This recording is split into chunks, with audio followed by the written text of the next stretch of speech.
Let's get a divorce. She said it so casually, sitting across from me while I was mapping out my delivery routes for the day. In that instant, I understood what the opposite of a heart flutter felt like. My stomach just dropped. 2 months later, her first love waltzed back in her life, halo and all. I chose to step aside quietly, to let her chase that spark. Another month passed, and there she was, standing downstairs from my apartment, crying her eyes out, saying she'd made a mistake. A divorce? I put down the insulated delivery bag, looking at Emily, my wife of 5 years. Say that again? Emily kept her head down, her fingers tracing the rim of a white coffee mug I'd never seen before. I said I want a divorce. The words hit me like a thunderbolt. Today was supposed to be ordinary. I'd finished my morning breakfast deliveries, come home from my lunch break. I never expected to walk in the door to this. Why? I heard my own voice tremble. Did I do something wrong? She looked up. Her eyes flickered away for a second. No, you're great, Liam. It's my problem. Your problem? I scoffed. 5 years we've been married. And when have you ever said you had a problem? It was always me. I wasn't good enough, not driven enough. So you think I'm perfect, is that it? Her voice suddenly rose. I'm just supposed to play the role of the perfect wife forever. That's not what I meant. Then what do you mean? She stood up. I just don't think we're right for each other anymore. You didn't think that when we got married 5 years ago. People change. She slammed the coffee mug down on the table. Some things you think are okay at the time, and then later you realize they're not. I stared at that coffee mug, the gold leaf lettering on it glinting harshly in the sunlight. So, you found someone more, right? What's that supposed to mean? Her voice turned tense. Nothing. I took off my delivery cap. Just asking. I mean, you suddenly want a divorce. There's got to be a reason, right? I told you it's my problem. Fine. I nodded. Your problem. So what is it? She fell silent. The room was terrifyingly quiet, only the tick-tock of the wall clock marking time. 5 years had passed to that sound, and now it was witnessing the collapse of our marriage. Just don't ask anymore, she finally said. If possible, I'd like this to be amicable. Amicable? I couldn't help but laugh. You make it sound like we're just breaking up after a few dates. Emily, we're married, legally. You're asking for a divorce without even giving me a real reason, and you call that amicable. So what do you want? Her voice trembled. A big fight? Do we have to find someone to blame? I looked at her, this woman who had once promised to grow old with me, now unwilling to give me even one honest reason. A deep wave of exhaustion washed over me. Fine, a divorce it is. I turned and walked toward the door. I won't be back tonight. Pack your stuff. Take what you want. Leave what you want. Where are you going? Her voice came from behind me. Making deliveries, I said, opening the door. Rent's due this month. Besides, after this, we'll be strangers. Where I go doesn't seem like something I need to report to you, does it? As I closed the door, I heard the sound of something shattering. That unfamiliar white coffee mug, probably smashed on the floor. But that wasn't my concern anymore, was it? I knew this neighborhood like the back of my hand. I made dozens of deliveries here every day. But today, standing on the street, looking at the upscale cafe across the way, a strange mix of emotions churned inside me. Because through that bright, clear window, I saw Emily and a man. They were sitting by the window, 2 coffees on the table. The man wore a crisp shirt, a designer watch on his wrist, and carried himself with the air of a successful man. And Emily, she was smiling a genuine, happy smile I hadn't seen in a long, long time. So this was the networking event she had today. I stood in the shadows across the street, watching them. When had Emily dyed her hair that light brown? She was also wearing a new dress I didn't recognize. We lived under the same roof, yet we'd slowly become strangers in each other's lives. I pulled out my phone and opened Facebook. I never used to care about this stuff, but right now, I needed to know the truth. Emily hadn't updated her feed in ages, but 2 months ago, she'd liked a post. It was an ad for a new coffee shop with a picture of a white coffee mug, its rim adorned with gold leaf lettering. That familiar coffee mug. Clicking on the ad, I found the coffee shop's address. It was this one, right in front of me. Scrolling down, I saw his name in the comments, Ethan. A new order notification pinged on my phone, pulling me back to reality. I glanced at it, a bubble tea dostavka to a nearby office building. Just as I was about to hop on my e-bike, I couldn't resist one last look at the cafe. Emily was getting up, and Ethan, ever the gentleman, helped her with her coat. Through the window, I couldn't make out their expressions, but that gesture stung my eyes. Between deliveries, I called Emily's best friend, Sarah. Liam, are you looking for Emily? I'm not looking for her. I cut in. I just have one question for you. Who is Ethan? Silence on the other end for a few seconds. She didn't tell you, so you know. Another pause, then I heard her sigh. He was her college boyfriend. They broke up because of long distance. Last month, he came back to the States to start a business, and they ran into each other at that cafe. That's it. That's it. But Liam, you need to try and move on. That was all in the past. I let out a dry laugh. The past? She just asked me for a divorce today. What? Her voice shot up an octave. No way. Emily never said anything to me. So, you didn't know she wanted a divorce either? She stammered. Don't overthink this, Liam. I'll go talk to her right now and find out what's going on. Don't bother. I hung up. Just pretend I never called. Another order came in. I started my e-bike and merged into traffic. The city was still bustling, people still hurrying about their lives, but my own world felt like it was slowly losing its color. 10 o'clock at night, my last delivery done. I stood outside my company's building, looking at the scattered lights in the office towers. 5 years ago, I met Emily for the first time in a building just like this. I was trying to get a startup off the ground back then, here to pitch a project, and I met her in the elevator. She was wearing a sharp suit, a folder in her hand, looking professional and elegant. The elevator got stuck and we were trapped.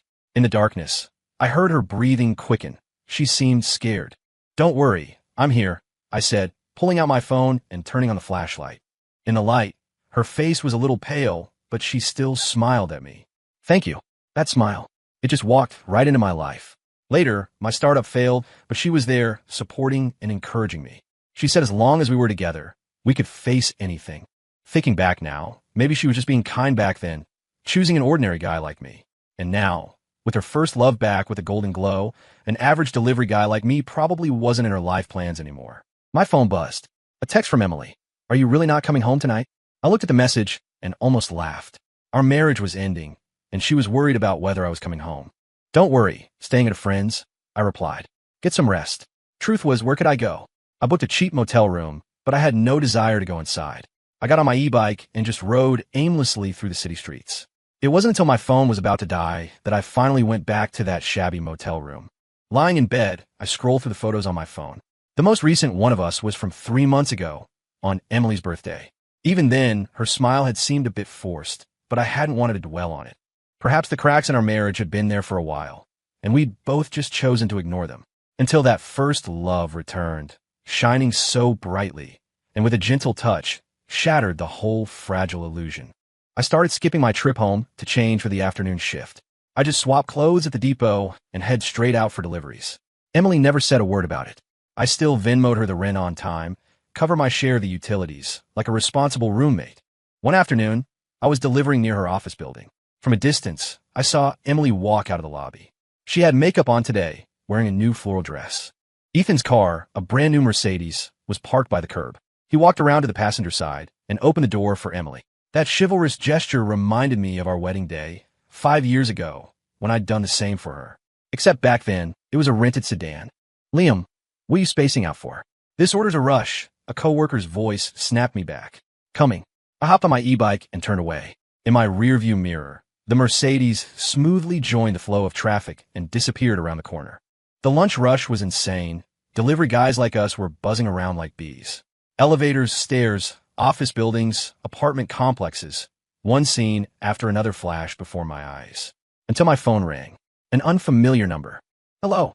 May I speak to Liam Thompson? A smooth male voice. This is Ethan Hayes. I nearly dropped my phone. Mr. Thompson, I'd like to talk to you, he said politely. About Emily. There's nothing to talk about. I feel it's necessary to explain, he said. After all, this situation. Mr. Hayes, I cut him off. There's no need for explanations between us. She wants a divorce, I agreed. It's that simple, but if there's nothing else, I have deliveries to make. I hung up. A new order popped up. It was for that coffee shop. I stared at the screen for a long moment before accepting the order. When I pushed open the glass door, the barista handed me a white paper bag with the shop's name printed in gold foil. It's 2 coffees, she said. 1 Americano and 1. No need to tell me. I took the bag. I'll get it there. The delivery address was Emily's office.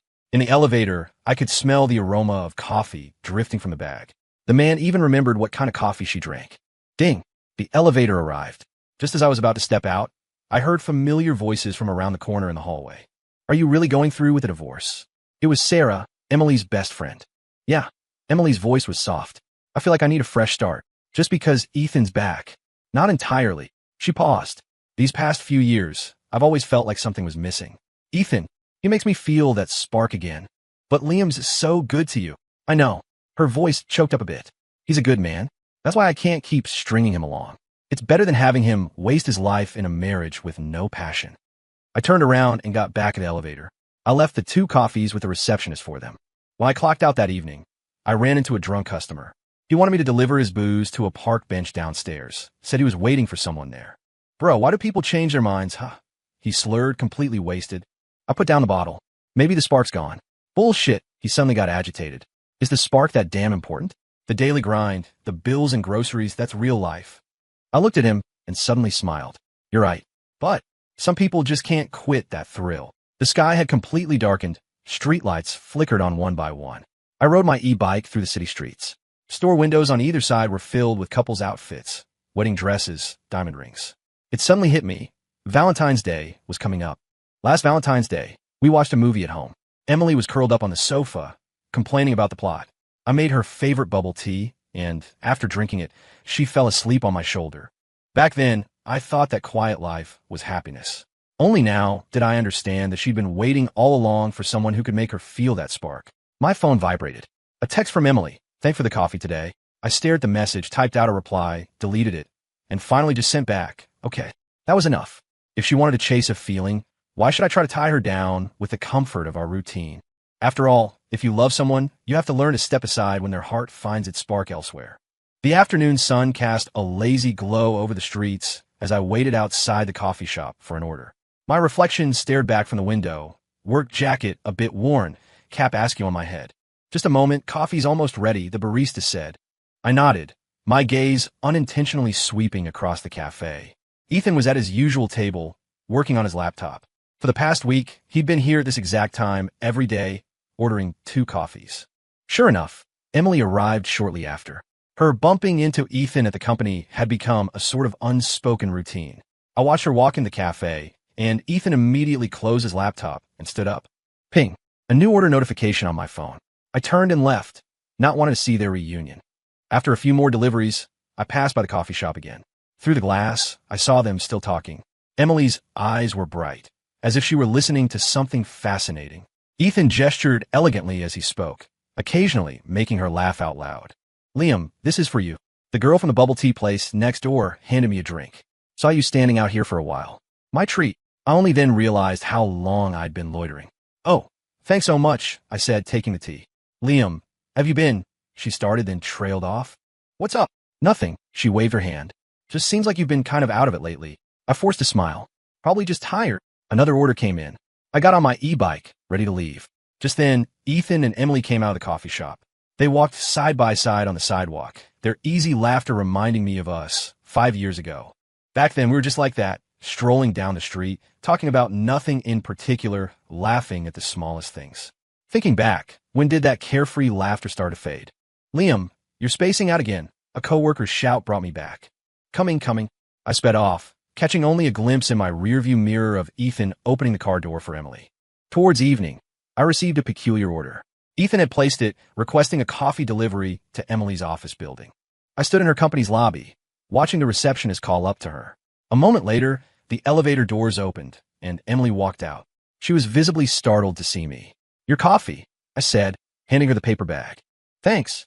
She took it, hesitating for a moment. Liam, I have other deliveries, I said, turning to leave. Wait. She stopped me. Where have you been staying lately? A motel. I mean, she bit her lip. If you want to come back to the apartment, you can.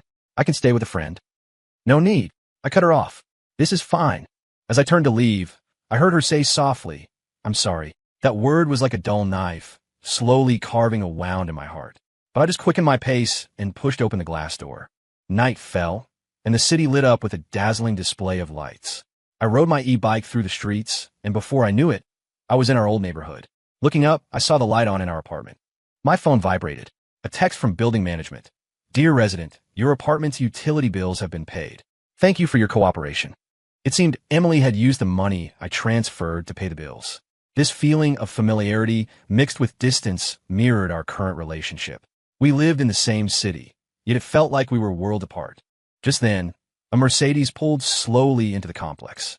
Through the car window, I saw Ethan dropping Emily home. Their laughter drifted through the open window, Emily's smile exceptionally bright in the darkness. I started my e-bike, about to leave, when I heard Ethan say, "Emily, have the divorce papers been finalized?" "Not yet." Her voice was a bit low. "Liam, he doesn't seem to be in any hurry." "Well, I can go with you to the county clerk's office tomorrow if you like." "No, it's okay," she said. "I'll handle this myself." I didn't stay to hear more, just rode away from the complex. The night air was a bit chilly, but not as cold as the feeling in my heart. So, in their eyes, my lack of urgency was an obstacle, and my consideration had become superfluous. Back at the motel, I pulled out the divorce papers I prepared some time ago. Maybe it was time to let go. After all, in a relationship, it was one thing for me to be unhappy, but I couldn't be a stumbling block to someone else's happiness. It was a drizzly afternoon. I wore my rain jacket, navigating the streets for deliveries. The patter of rain on my helmet created a sense of being cut off from the world. A new order notification pinged. That coffee shop again. I hesitated for a moment, but accepted it. By now, I was used to seeing Emily and Ethan at the cafe, just as I was used to the city's intermittent rain. But they weren't there today.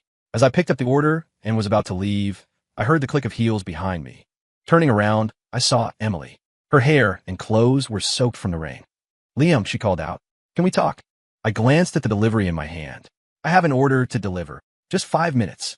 Her voice trembled, whether from the cold rain or something else, I couldn't tell. Soft music played in the cafe. A server thoughtfully handed Emily a towel. She dabbed at her hair, then looked directly into my eyes. "The divorce papers." I saw them. I was taken aback. I'd left them in the mailbox by the door that day, thinking she hadn't found them yet. "And I want to start over with Ethan," she said quickly, as if afraid she wouldn't be able to say it if she slowed down. Being around him these past few weeks, I've realized I never really forgot him.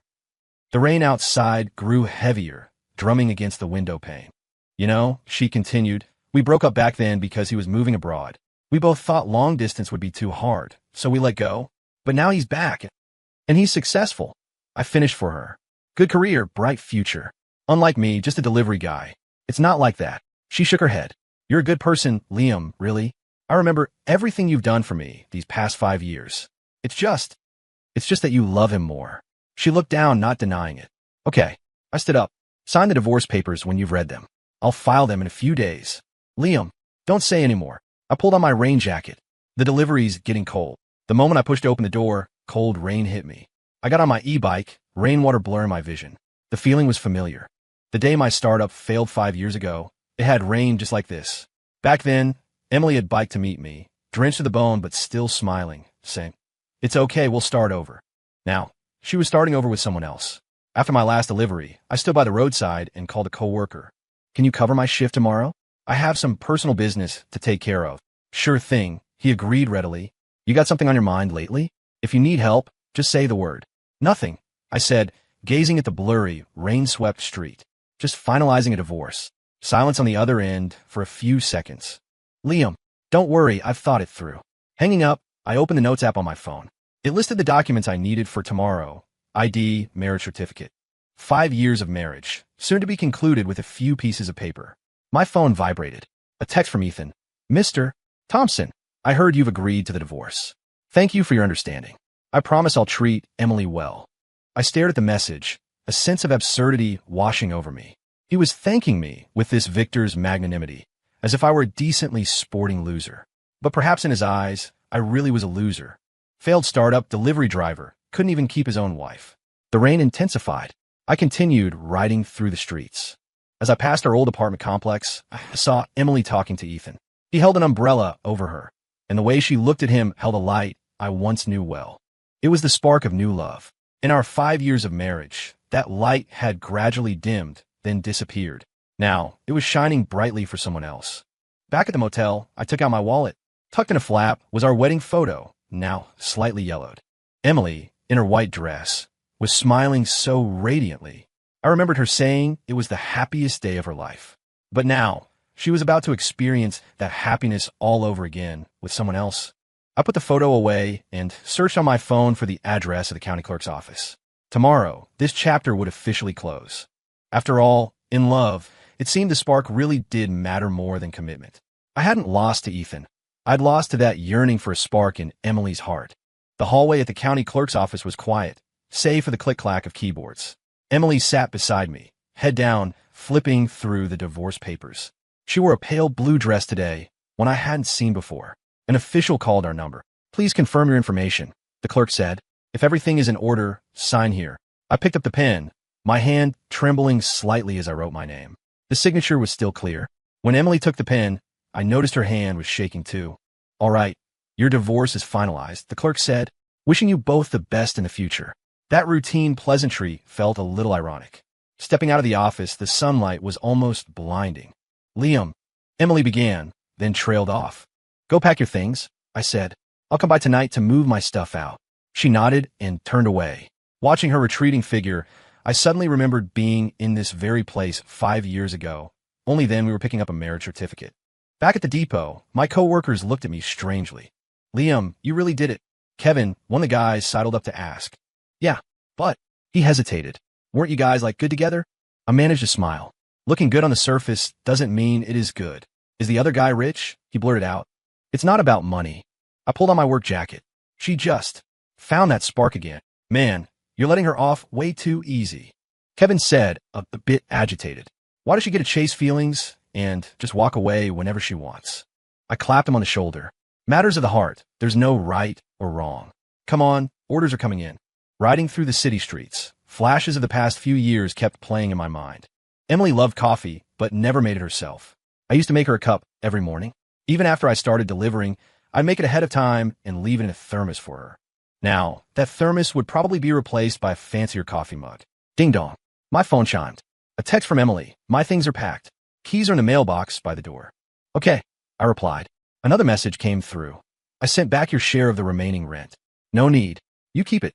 Liam, Emily, I cut her off. From today on, we're strangers. You don't owe me anything, and you don't need to feel sorry. The other end was silent for a long time before a simple okay came through. After work, I stopped by a hardware store and bought some cardboard boxes. Standing in front of our apartment door, I took a deep breath and retrieved the key from the mailbox. The moment I opened the door, a familiar scent washed over me. The apartment looked the same, just emptier without Emily's things. Her side of the closet was half empty, the shoe rack too. On the desk was an envelope. I opened it. Inside were photos, all of us together from over the years, with dates and places written on the back. It seemed she'd left me everything that was mine. While packing, I found a thermos in the kitchen. It stood quietly in the cupboard, a thin layer of dust on it.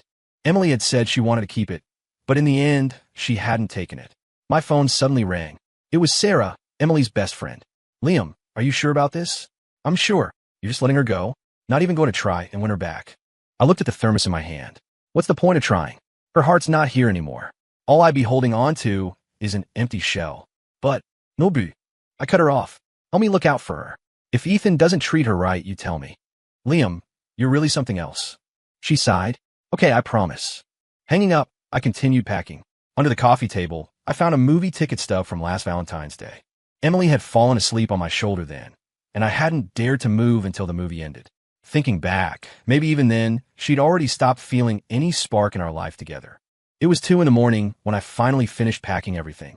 Looking at the empty rooms, 5 years of memories replayed in my mind like a movie. We dreamed so many dreams here, but in the end, we had to wake up and go our separate ways. The moment I locked the door, something clicked.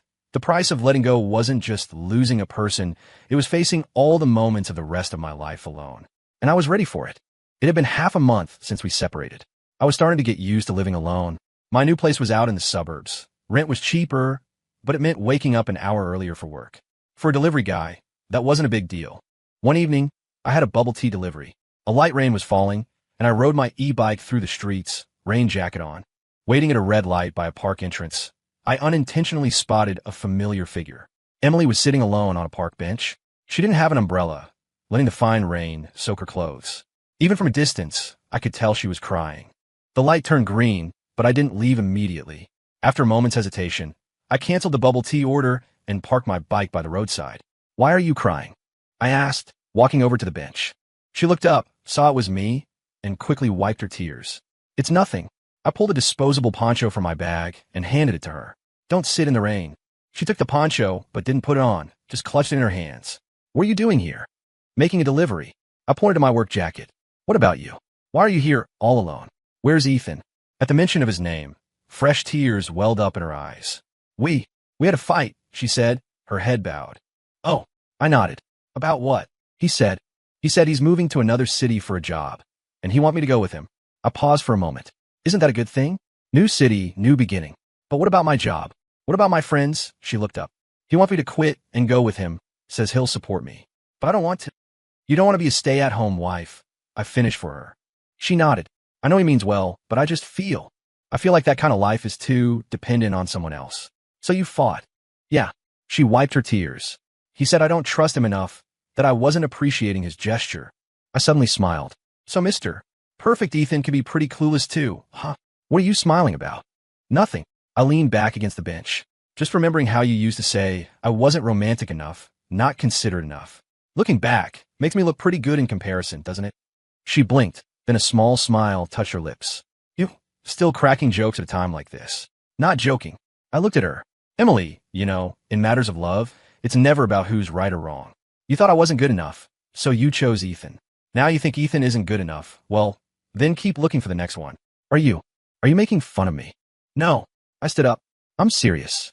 Everyone has the right to chase perfection, but you have to be willing to face the consequences of your choices. She lowered her head.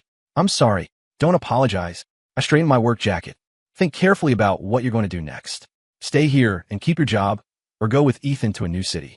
It's your life, your choice. As I turned to leave, she suddenly called out, Liam, do you hate me? I don't hate you. I didn't turn back, but I can't love you again either. Leaving the park, I rode my e-bike through the rain. A new order notification pinged on my phone from that coffee shop. I glanced at the order details, placed by Ethan, delivery to Emily's office. I silently rejected the order. This was one delivery I wouldn't make, just like some past don't need repeating. Back in my rental that night, I lay in bed, staring at the ceiling. Thinking about Emily saying Ethan was moving to another city, I found it almost funny. When we first got married, the one thing she never wanted to do was leave this city. Now Ethan was presenting her with the same choice, and she was hesitating. It seemed love really does change. The principles you once held so firm can bend for different people. The vows you thought would last a lifetime can crumble the moment the spark fades. My phone vibrated. A text from Emily. Thanks for your advice today. I looked at the message, typed and deleted several replies, and ultimately sent nothing. Sometimes, too much concern becomes entanglement. Since we were strangers now, we should maintain a stranger's distance. The rain continued outside. I got up and closed the window. Tonight, somewhere in this city, someone was crying, someone was lost, someone was making a choice. But none of it concerned me anymore. I opened the delivery app and checked my schedule for tomorrow. Life had to go on, just like delivery orders, new ones would always come. And as for the mis-delivered ones, let them stay in the realm of memory. A month went by. I was getting used to living alone. No coffee to make for anyone in the morning, no late-night snacks to pick up for someone else. And even on my days off, I no longer had to consciously avoid that particular coffee shop. One afternoon, I was waiting for an order at a noodle shop. Suddenly, I heard a familiar voice behind me. Liam? Turning around, I saw Sarah, Emily's best friend. She was holding a takeout container, apparently also waiting for an order. Long time no see. I nodded. You doing okay lately? She asked a little hesitantly. Doing great. I gestured to my work jacket. Delivering when I need to, sleeping when I need to. She was quiet for a moment, then suddenly said, Emily and Ethan broke up.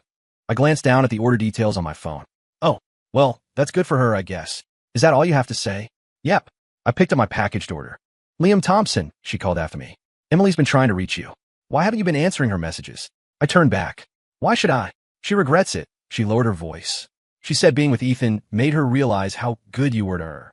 I laughed. So? She wants to come back. You two could start over. Start over? I cut her off. What do you think love is? Expired food? Toss it when you don't like it, then pick it back up when you're hungry again. She was stunned. But she genuinely knows she was wrong. Knows she was wrong? I tug at the corner of my mouth. What was she wrong about? Is there something wrong with chasing a spark? With wanting a better life? With choosing the life she wanted? So what you're saying is? What I'm saying is, I looked directly into her eyes. She wasn't wrong, and neither was I. We just chose different paths. Now her choice has disappointed her. That's her business. But don't expect me to be her backup plan. With that, I turned and left. As I pushed open the door, I heard her say from behind me, Emily said you've changed. Have I? I paused. Then tell her, thanks for making me a better man. Riding through the streets, I thought about the messages Emily had been sending. From her first tentative, how are yous, to the subtle hints later on, and now to outright asking me back. I'd seen them all, but chose not to reply. It wasn't out of hatred or spite. I just truly understood that some roads, once taken, shouldn't be revisited. A new order notification pinged from the coffee shop near Emily's office. I looked at the order details. It was placed by her, but the delivery address wasn't her office. It was her old apartment. I rejected the order. This wasn't avoidance. It was a choice. Just as she had chosen Ethan back then, I was now choosing my new life. After work, I passed by a convenience store. Through the window, I saw Emily lingering by a shelf. She looked like she'd lost some weight, dressed in a simple t-shirt and jeans, a far cry from the polished look she used to have. She picked up a can of coffee, looked at it, then put it back. Then she walked over to another aisle, picked up a thermos, and hesitated for a long time. I knew what she was thinking. That thermos was the same model I used to use when I made coffee for her. Just then, she turned her head and saw me through the window. Our eyes met, and for a moment we both froze. She put down the thermos and hurried out of the store. Liam, sorry, I have another delivery. I started my e-bike. Wait, she stepped in front of my bike. Can we? Emily, I interrupted her. Do you know about the butterfly effect? She looked momentarily confused, then shook her head. It means a butterfly flaps its wings, and it can cause a hurricane on the other side of the world. I looked into her eyes. Your choices were like that butterfly's wings. They've changed our paths. Now we both need to follow our own. Let me buy you dinner, Emily said, as a thank you for everything over the years. I initially wanted to refuse, but hearing the earnestness in her voice, I eventually agreed. We decided on that little diner where we had our first date. Pushing open the diner door, the rich aroma of food hit me. This place is getting torn down soon, she said, looking out the window. The owner said they're moving out next month. Is that right? I glanced around. Yeah, this whole area is being redeveloped. The server brought over 2 bowls of noodles and a plate of their braised beef. It was steaming hot, smelling exactly as I remembered. Remember the first time we came here? She picked up a piece of beef with her chopsticks and placed it in my bowl. I remember. I nodded. You said the beef here was better than anything back home. Yeah, she smiled. You said back then you bring me here every day. But then work got busy and we rarely came. I stir my noodles. It's always the way, isn't it? You don't appreciate what you have until it's gone. Her chopsticks paused. Liam, let's not talk about that. I cut her off. Let's just eat. We ate in silence, much like that night years ago. Except back then, we were full of lively conversation, and now, only the clinking of cutlery filled the space. Ethan's moving for work, she said suddenly. A big opportunity. He asked me to go with him. I swallowed a mouthful of noodles. And I turned him down. She looked down at her bowl. I realized I wasn't with him because I loved him. I was just looking for a reason to feel that spark again. Figuring that out now isn't too late. Liam, she looked up, her eyes glistening with tears. What if I said I wanted to start over? I put down my chopsticks and looked at her seriously. Emily, I've been thinking a lot lately about what love really is. She looked puzzled. What is it? I used to think love was about constant giving, about unconditional acceptance, I said with a small smile. But now I understand that love, first and foremost, is about respect. Respecting the other person's choices and respecting your own. So when you chose to leave, I chose to let go. That wasn't out of spite. It was out of respect, I continued. Now you're saying you want to start over, but for me, that would be disrespecting my own choice. She lowered her head, tears dripping onto the table. I'm sorry. No need to apologize. I handed her a napkin. We both have to take responsibility for our choices. You chose to chase a feeling, and I chose to protect my dignity. Neither was wrong, but I really regret it. Regret is also a form of growth. I took a sip of water. Just like I don't regret loving you so much back then. It's because I truly gave it my all that I understand what's worth it and what's not. She wiped her tears. So what about us? In the future, we're strangers. I looked out the window. You go live the life you want, and I'll do the same. It's that simple. After dinner, we walked out of the diner together. It was late, and the streets were quieting down. Wanting to see you home? I asked. She shook her head. No, it's okay. I called an Uber. All right then. I turned to leave. Wait. She took something out of her bag. This is yours. It was the thermos, the first one we'd used when we got married. You keep it. I didn't take it. As a memento. But, Emily, I interrupted. Some things are best left as memories. As I walked away, I heard her say softly behind me, "Thank you for loving me all those years." I didn't look back, just waved my hand. The night breeze carried the faint scent of braised beef. The diner would be gone soon, just like our relationship, eventually becoming a memory. But at least we'd said goodbye in the best way we could. A week went by. I started to get used to not thinking about that farewell dinner. Until one afternoon, while delivering to an office building, I overheard something. Man, Ethan doesn't waste any time. Engaged already. I know, right? Heard it's with the main investor's daughter. No wonder he was in such a hurry to make that big move. I was about to turn and leave when I heard a more familiar voice. Yeah, well, business is business. It was Ethan. Feelings are one thing, but at the end of the day, you have to be practical. He emerged from a conference room, laughing and talking with several people in suits. He clearly tensed when he saw me standing by the delivery drop-off, but quickly regained his composure. Mr. Thompson. He nodded, his smile still perfectly polite. I didn't say anything, just placed a food container on the table and left. As I reached the elevator, I heard him hurry after me. Mr. Thompson, I'd like to explain. No need to explain. I pressed the elevator button. It's your prerogative. But about Emily, you don't need to say anything. I turned to face him. Didn't you say you were going to treat her well? He was silent for a moment. Some things are out of my control. The partnership over there is too important, So that's what your spark is worth. I scoffed. In business, you have to make choices. Sacrifices. He adjusted his tie. I'm sure Emily will understand. The elevator arrived. I stepped inside. Congratulations on your engagement. Back downstairs, I called Sarah, Emily's best friend. Did you know Ethan's engaged? There was a long silence on the other end. I know. Emily found out last night. She cried all night. Is she okay? You're asking now. Her tone was reproachful. When she wanted to come back, why didn't you care then? I gave a bitter laugh. That's different. How is it different? Isn't it all? I couldn't let go because of my dignity. He couldn't let go because of his interests. I cut her off. I admit I'm stubborn, but at least my choices were sincere. She was silent. Forget it. Let's not talk about this. I sighed. Just look after her. Hanging up, I stare at my phone. Fate really has a twisted sense of humor. Emily left me for a spark, and now Ethan was leaving her for profit. A new order notification pinged from that coffee shop. Looking at the familiar address, I felt a sudden sense of disorientation.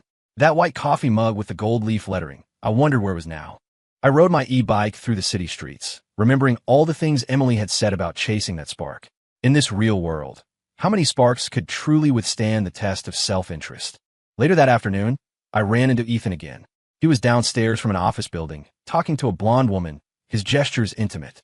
That must be his future fiancée. Watching them laugh and talk, I suddenly remembered Emily's words to me. I want to find that spark again. Had she found it?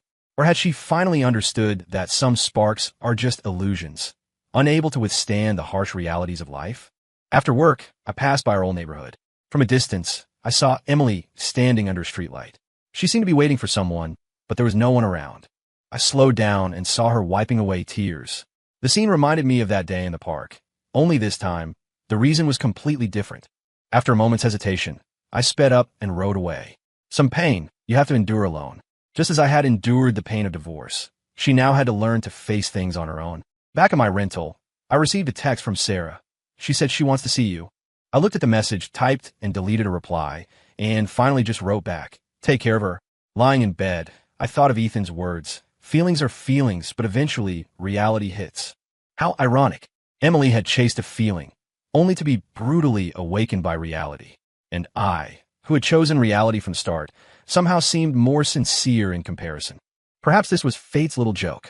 It always teaches us its most profound lessons when we least expect them. 11 o'clock at night. I had just finished my last delivery. My phone suddenly started ringing insistently. It was Emily. I'm downstairs from your building. Her voice was thick with tears. You have to see me. When I pushed open the lobby door, I saw her curled up by the stairwell. Hearing the door, she looked up sharply. Her makeup was smudged, her eyes red and swollen.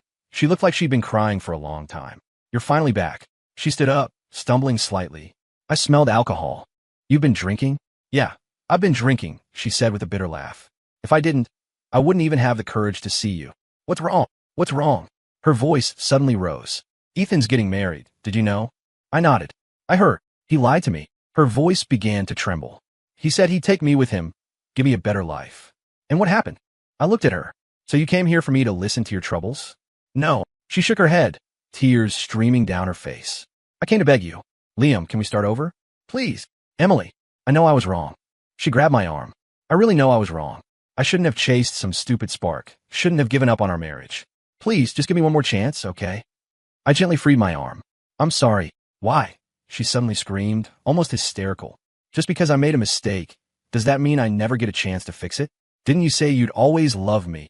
It's precisely because I loved you that I can't start over. What kind of logic is that?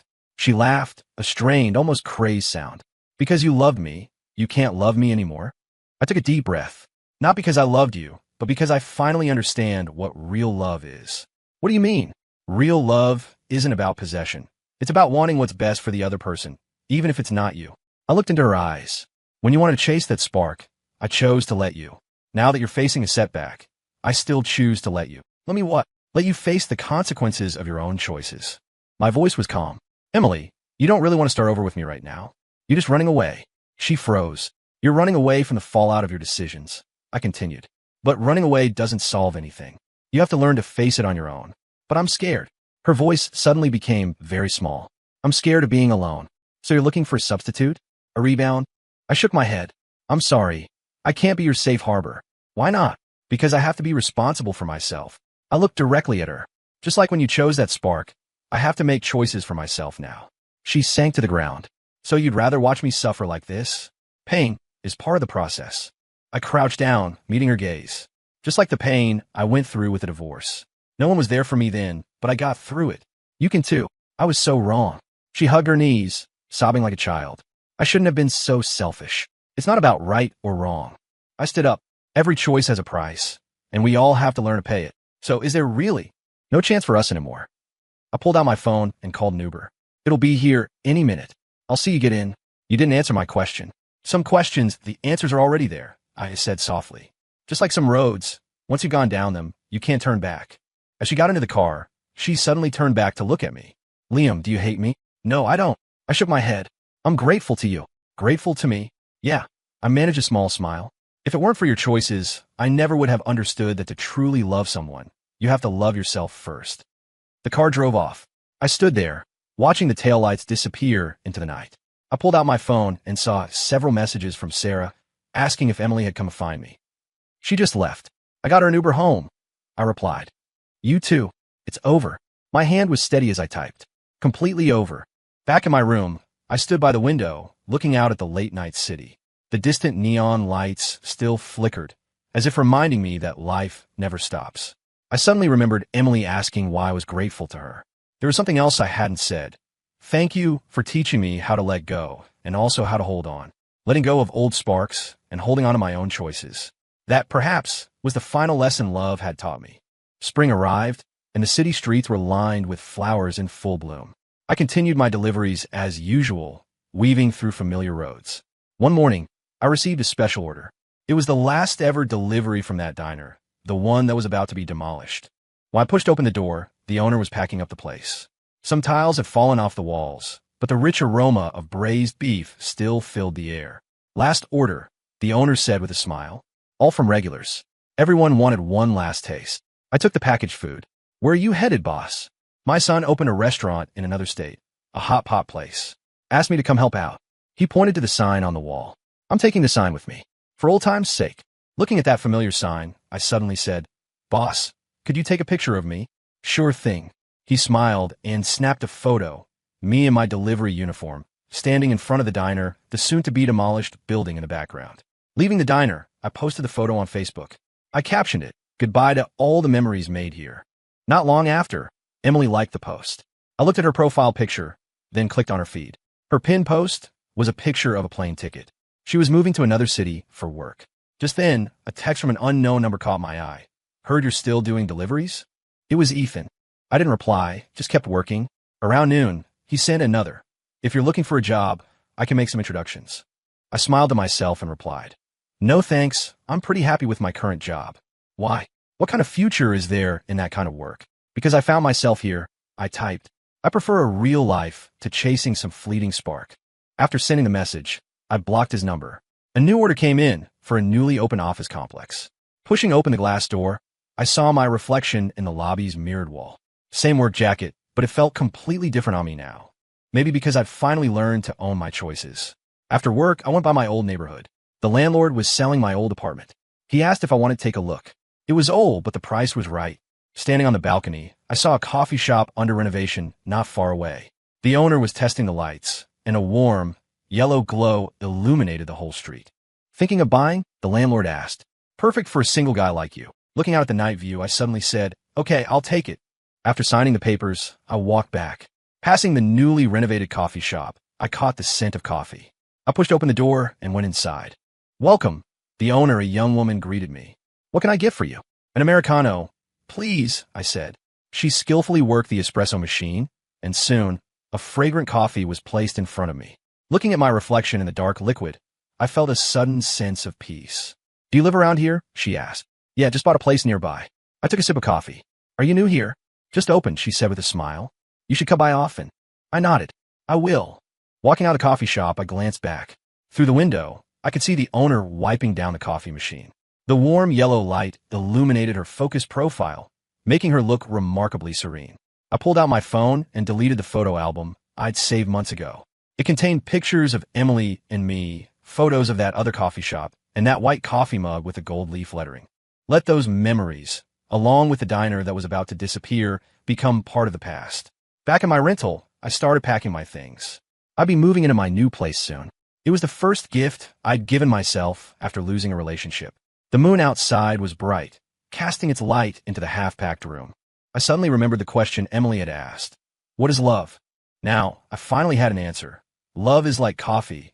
It can be bitter, it can be sweet, but the most important thing is that it suits you. Not all coffee needs sugar, and not all love needs to be a whirlwind romance. And I, after all the loss, finally understood. The most precious thing about love isn't the spark, it's the courage it gives you to become a better person. The city lights outside still burned brightly. My story was still going on.